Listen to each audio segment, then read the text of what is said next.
Hello students, in today's section we will study about the separation of different gases from air.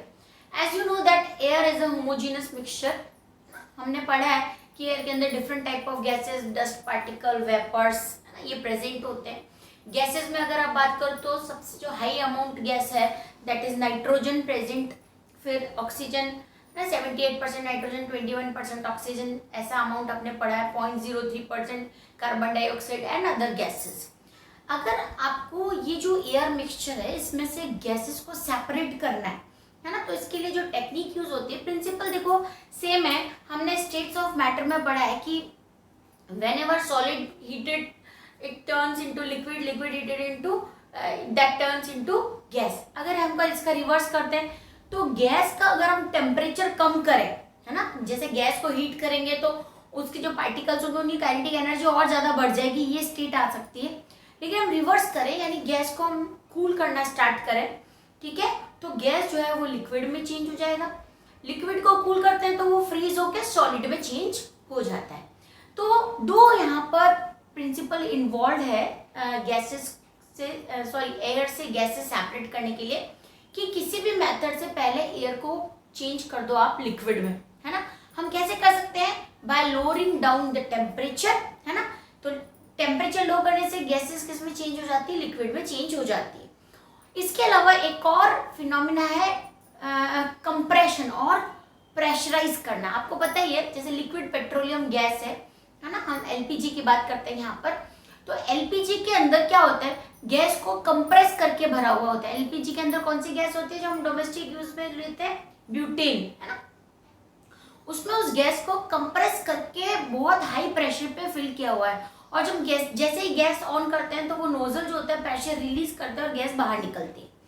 तो pressure करने की वजह से उस जो सिलेंडर होता है उसके अंदर जो गैस होती है वो लिक्विफाई हो जाती है. आपने देखा होगा, अभी आप हिला के देखोगे तो हमको गैस के अंदर कुछ लिक्विड हिल रहा हो ऐसा फील होता है अगर सिलेंडर को अगर आप हिलाते हो तो एक्चुअल में वो लिक्विफाइड पेट्रोलियम गैस है, means gas in liquid state है.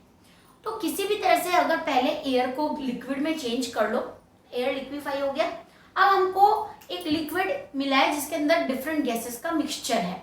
ओके, उन गैसेस को हमको सेपरेट करना है. हर गैसेस का अगर वो लिक्विफाई होती है तो बॉइलिंग पॉइंट का जो बॉइलिंग पॉइंट होता है, गैसेस का भी बॉइलिंग पॉइंट होगा, तो गैसेस का बॉइलिंग पॉइंट अलग अलग होता है ना. तो एक बार हमको लिक्विफाइड एयर मिल गया, उसके बाद हम डिफरेंट टेम्परेचर पे उसको डिफरेंट गैसेस ऑब्टेन कर सकते हैं. तो इंडस्ट्री में नाइट्रोजन, ऑक्सीजन और ऑर्गन को ऑब्टेन करने के लिए जो टेक्निक यूज की जाती है, जो यूनिट यूज की जाती है separation of gases from air के लिए, यूनिट वो बुक में डायग्राम भी दिया हुआ है, हम उसको आज स्टडी कर लेते हैं. एक्सप्लेन मैं कर देती हूँ. डायग्राम मैंने ड्रॉ करके रखा है आपके लिए. तो principle first of all same है कि एयर है, एयर को हमने कूल किया और कंप्रेस किया. Air is cooled eight low temperature, ठीक है. हमको गैस को एयर को बहुत ठंडा करना पड़ेगा एंड कंप्रेस करना पड़ेगा, यानी बहुत ज्यादा प्रेशर लगाना पड़ेगा. प्रेशर लगाने की वजह से क्या होंगे? पार्टिकल्स पास आ जाएंगे और वो लिक्विड स्टेट में कन्वर्ट हो जाएगा. Now air convert into liquid air. This liquid air अभी जो ठंडी है ना, उसको हमको हीट करना है, यानी उसको लिक्विफाइड एयर को बॉइलिंग पॉइंट तक हीट करना शुरू करना है. तो अब इसमें बहुत सारी गैसेस हैं तो हमको यूज करनी पड़ेगी फ्रैक्शनल डिस्टिलेशन की टेक्निक. फ्रैक्शनल डिस्टिलेशन में हमने क्या देखा है कि अगर मिक्सचर ऑफ एयर है, मतलब मिक्सचर ऑफ गैसेस है या मिक्सचर ऑफ लिक्विड्स है, जो जिनके बॉइलिंग पॉइंट्स जो है वो अलग अलग हैं, तो आप जैसे ही गर्म करना शुरू करोगे, जिसका बॉइलिंग पॉइंट सबसे कम होगा वो आपको कॉलम में सबसे उसकी वेपर सबसे जल्दी बन जाएगी, उसकी वेपर्स ऊपर आती जाएंगी, तो आप सबसे पहले उसको कलेक्ट कर लोगे. फिर दूसरा लिक्विड गर्म होना शुरू करेगा, फिर वो कॉलम में उसकी वेपर्स ऊपर बनेगी, उन वेपर्स को ठंडा करोगे और उनको सेपरेट कर लोगे. तो one by one, step by step at different boiling point and in the different section of column we will collect the component of air, है ना. तो यहाँ पर ये हो गया लिक्विड एयर का फ्रैक्शनल डिस्टिलेशन करेंगे. कैसे करेंगे? डिस्टिलेशन का मेथड क्या है? लिक्विड को बॉइलिंग पॉइंट तक हीट करना, फिर वेपर्स बनेंगे, वेपर्स को कूल करना, है ना।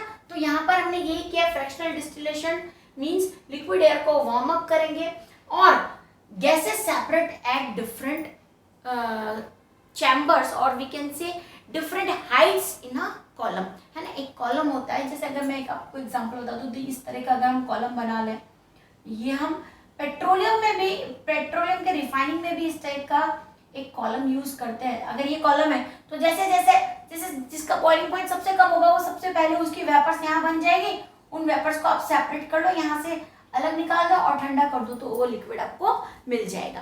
तो इसको भी फ्रैक्शनेटिंग कॉलम कहते हैं।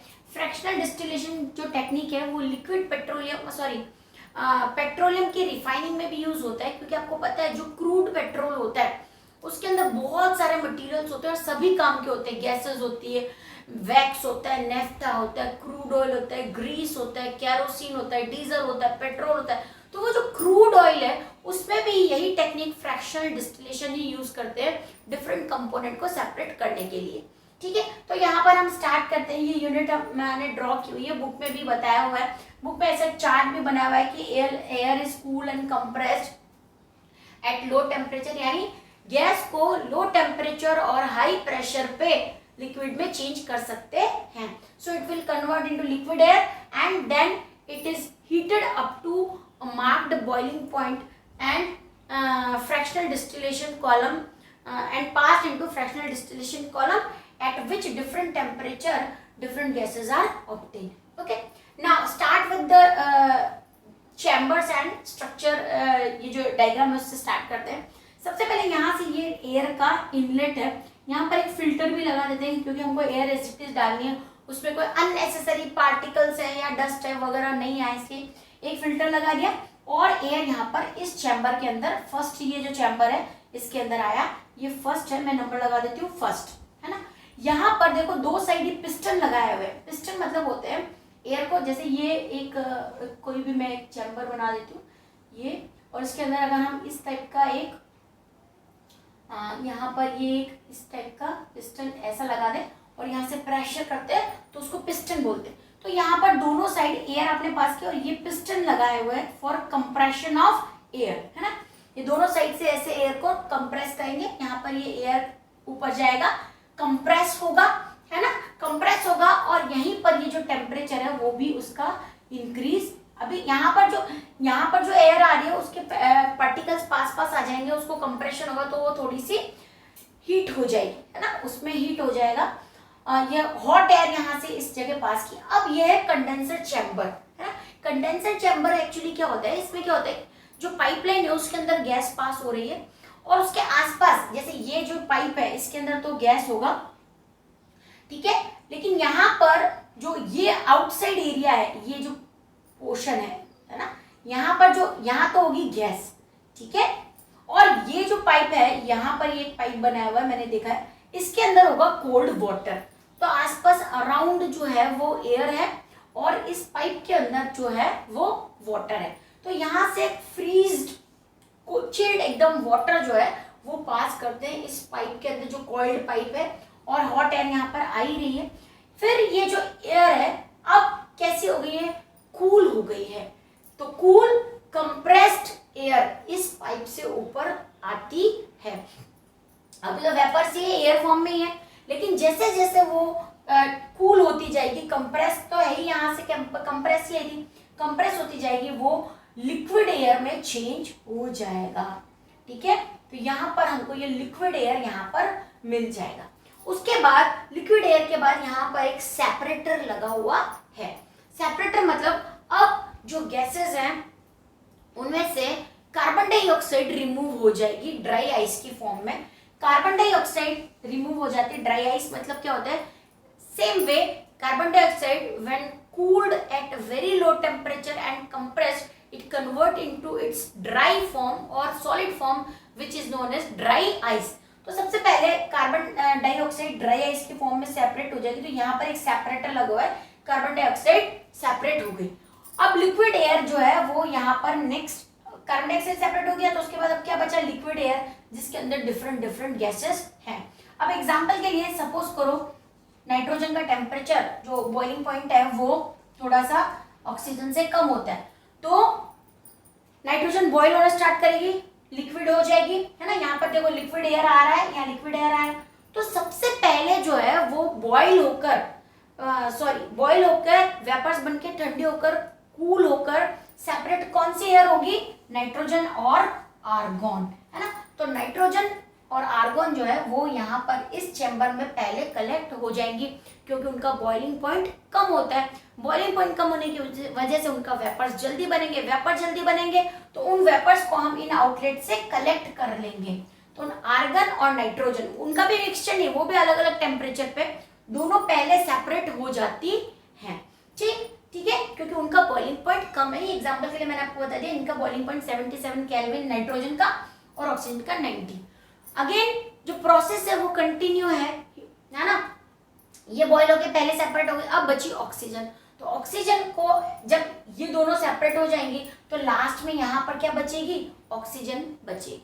तो ये जो चैम्बर है लास्ट वाला, इसमें ऑक्सीजन हो सकती है which is separated by air.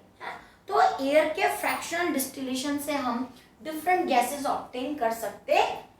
So this is the question of detail answer, how we will separate different gases from air, explain. तो उसका ये क्वेश्चन है आपकी बुक में यहाँ पर दिया हुआ है, देखो, है ना। How can we obtain different gases from air. तो इसका एक चार्ट भी बनाना है, जैसे ये मैंने रिएक्शन लिखी हुई है, ये बना देनी है पहले कि, और first principle of liquefying air is first to cool down the temperature of air and it is compressed at low temperature and high pressure air get liquefy और we can convert air into liquid form. ठीक है, फिर diagram के according आप इसको explain कर सकते हो, how separation of different components of air. फिर उसके बाद यहाँ पर एक चार्ट भी दिया हुआ है। नाइट्रोजन का देखो सबसे कम टेम्परेचर है 196, फिर 186 और ऑक्सीजन का 183, है ना। ये माइनस में बॉइलिंग पॉइंट्स दिए हुए हैं, हमने केल्विन में यहाँ पर निकाला है। अगर सेपरेट आप वॉल्यूम अगर देखते हो तो वॉल्यूम तो आपको पता ही है, जो नीचे दिया हुआ है 78% नाइट्रोजन होती है, 20.9% ऑक्सीजन होता है।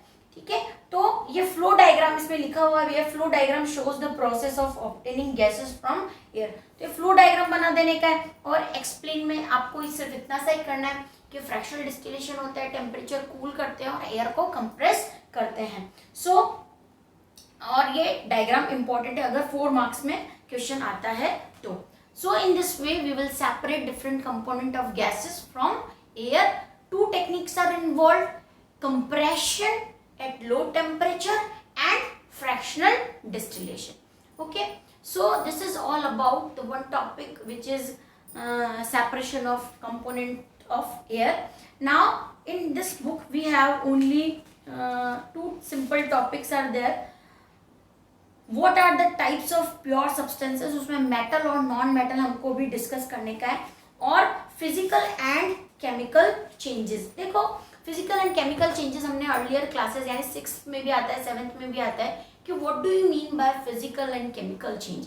If there is no chemical reaction involve, अगर कोई भी चेंज हो रहा है और उसमें कोई केमिकल रिएक्शन नहीं हो रही है, ठीक है, जैसे आपने सॉल्ट को पानी के अंदर डिजोल्व किया, है ना, कोई केमिकल रिएक्शन नहीं है, डिजोल्व हो रहा है ना, वहां पर कोई केमिकल रिएक्शन नहीं है, इसलिए वो एक फिजिकल चेंज है। लेकिन formation of curd from milk, वहां पर आपने शुगर से एसिड बनाया है, केमिकल रिएक्शन इन्वॉल्व है, तो उसको क्या बोलते हैं, केमिकल चेंज। सो लिस्ट दी हुई है पूरी बुक में आपकी कि कौन कौन से चेंज जो होते हैं वो फिजिकल होते हैं और कौन कौन से चेंजेस जो होते हैं वो केमिकल होते हैं। कई बार हम कंफ्यूज हो जाते हैं क्योंकि कुछ रिएक्शंस ऐसी होती है जिसमें फिजिकल चेंज भी होता है और केमिकल चेंज भी होता है, जैसे बर्निंग ऑफ वुड। लेकिन इतना डिटेल आपको नहीं करना है, लेकिन हम चाहें तो उसको समझ सकते हैं। बर्निंग ऑफ वुड, अब वुड को आपने बर्न किया, वुड कार्बन की बनी हुई थी, है ना, कार्बन यानी कोल था उसके अंदर, या वो बनने के वुड जो बर्न होगी उसके बाद कोल बनेगा। जब आपने वुड को बर्न किया तो वो वुड जो है वो सॉलिड से गैस फॉर्म में यानी कार्बन डाइऑक्साइड फॉर्म में चेंज हो रही है, तो टाइप ऑफ केमिकल रिएक्शन है ना, टाइप ऑफ केमिकल चेंज हुआ। लेकिन आप ये भी देखो कि जो वुड है वो हार्ड था, बहुत हार्ड था, और जब तक उसको पूरा बर्न करोगे वो पूरा ऐश फॉर्म में चेंज हो जाएगा, और जो पूरी की पूरी वुड है वो गैसियस फॉर्म में चेंज हो गई। तो इसमें कोई केमिकल रिएक्शन आपको वो देखेंगे तो वहाँ कार्बन से कार्बन डाइऑक्साइड बनती हुई दिख रही है, लेकिन यहाँ पर फिजिकल स्टेट भी चेंज हो रही है वुड की, है ना। जो वुड है वो ऐश में चेंज हो रहा है, या कोई केमिकल, जब वुड का जो कंपोनेंट है वो ऐश में भी वैसा के वैसे ही रहेगा। तो कुछ रिएक्शंस ऐसी होती हैं जो कंफ्यूजिंग होती है, लेकिन हमारे सिलेबस में इतना सब डिटेल नहीं है। हमको फिजिकल और केमिकल चेंज की लिस्ट दी हुई है, उतना ही स्टडी करने का है। नेक्स्ट टर्न पे हम मेटल, नॉन मेटल और एलॉय डिस्कस करेंगे। After that we will finish with the chapter first CNG और एलपीजी। ये भी एक दो टॉपिक है जो हमारे लास्ट सेक्शन में थे स्टेट्स ऑफ मैटर में, लेकिन हमको यहीं पर डिस्कस करना है। Okay, that's all for today.